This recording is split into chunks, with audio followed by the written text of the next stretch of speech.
writers, poets, artists, creators, YouTubers, anyone who ties their identity to their ability to express, to educate, to train, to help, to serve others by producing, creating content, how do they do it?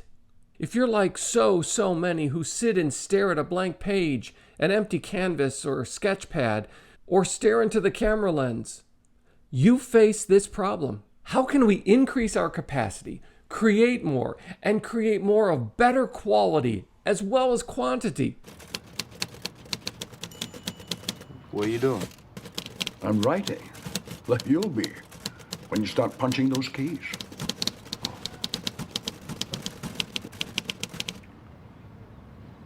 Is that a problem? After a career of building productivity myself, I've discovered these basic, simple life hacks, these things that we can do to improve the quantity and quality of what we produce.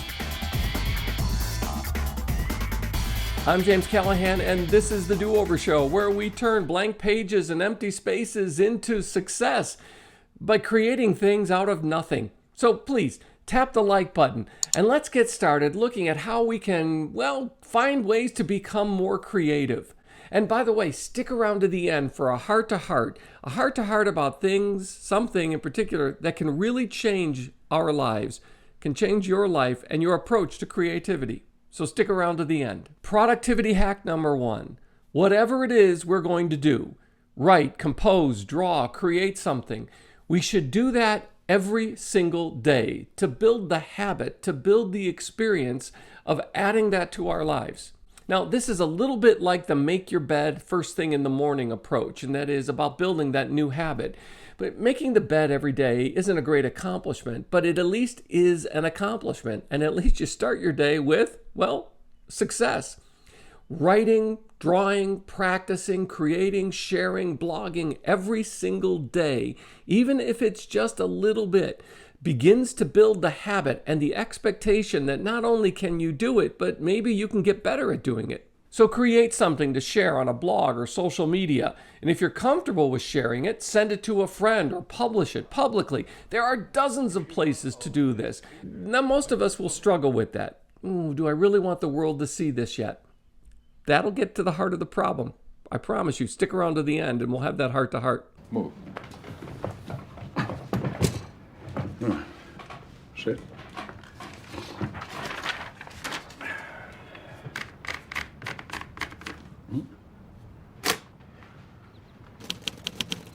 Go ahead. Go ahead and what? Write. But whatever it is we try to do, it doesn't count until we send or share or give it to somebody else or publish it or post it for someone to react to it, to like, to dislike, or even to ignore it. It seems like forever ago, but I started a blog site, Words and Poetry by James Callahan. To start doing this, it was more than 930 days ago. Not because I'm a poet or I dream of being a poet, but to help myself write, to try different things. Poetry, prose, short story, anecdote, lyric, limerick, whatever.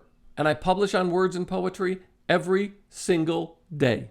I'm not trying to make a living as a poet, get discovered, or even get likes. I'm doing it to improve my writing and my capacity as a writer. Number 2 hack is to read, to consume, to observe, to study, whatever it is we want to produce ourselves. A book, an article, a journal article. We're to take in and consume what we want to produce, things like we want to produce ourselves. This is especially helpful for those who live and work in the teaching and academic space and want to improve their creative capacity, where we would read a book, read an article, a journal article, something so obscure no one would ever see it except us and our specialty, and then we do something. We write a review to it, a reaction to it. We don't just take notes. We don't just write in the margins or put a Post-it note in there and put it back on a dusty shelf. We actually produce something that we share with others.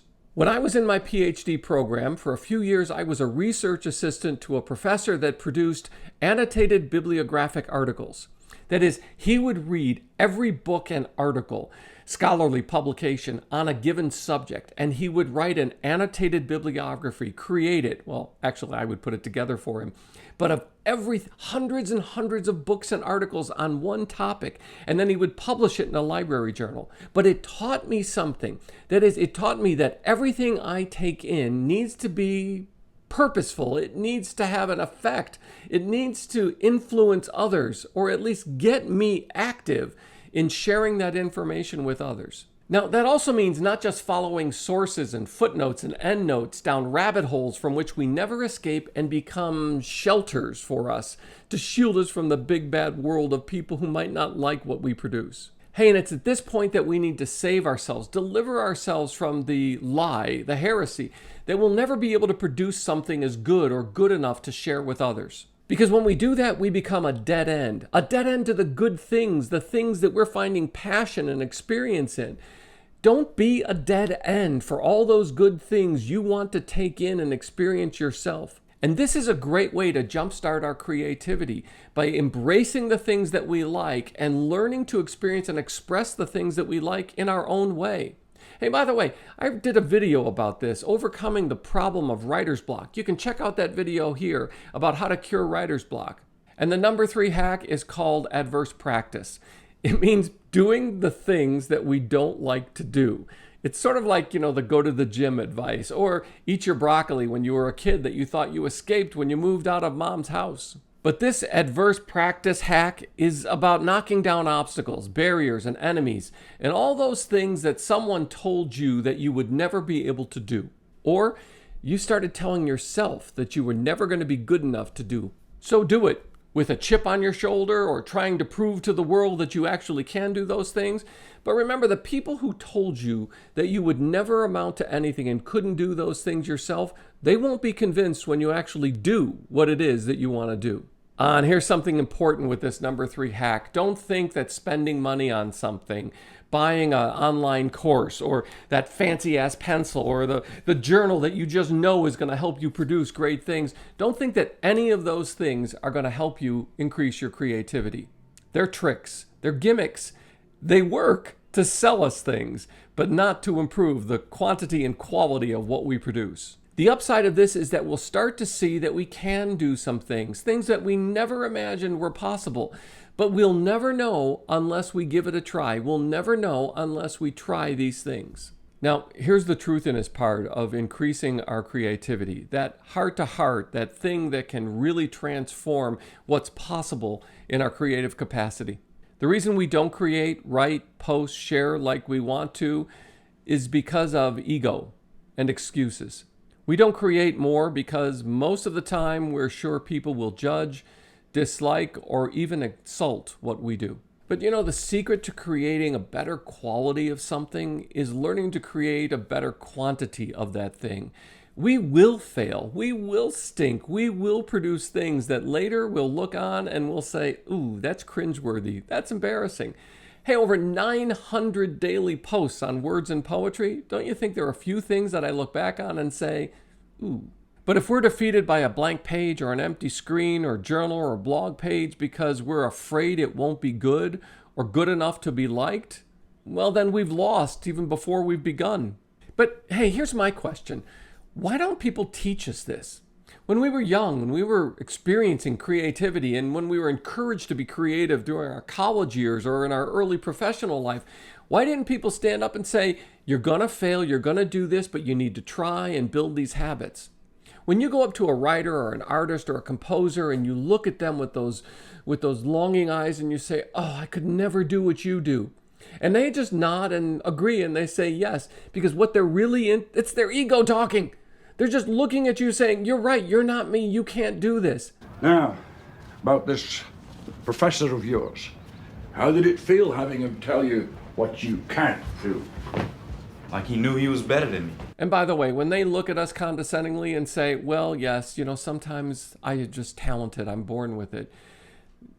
Besides kicking him in the kneecap, you just got to remember, they've lost their humanity at that point. So find your humanity by doing, by trying, by risking, publishing, sharing. Find your humanity by doing the thing that you know you should be doing. Whether you're 20 years old or you're 80 and you say, I've always wanted to write poetry, sit down and write something. Find a place to publish it. Put it on Facebook for all I care. Tweet it. Who knows? Who cares? But create something and put it out there. And then tomorrow, go back and do the same thing again and again and again. And thanks for being part of the Do-Over Show. And I hope that these hacks are going to be helpful to you. Give them a try. And by the way, take that heart to heart to heart. And please tap the like button. And while you're down there, subscribe and ring the notification bell so you don't miss an episode of the Do-Over Show every Monday and Friday. I'm so glad you found me and I found you. Thanks.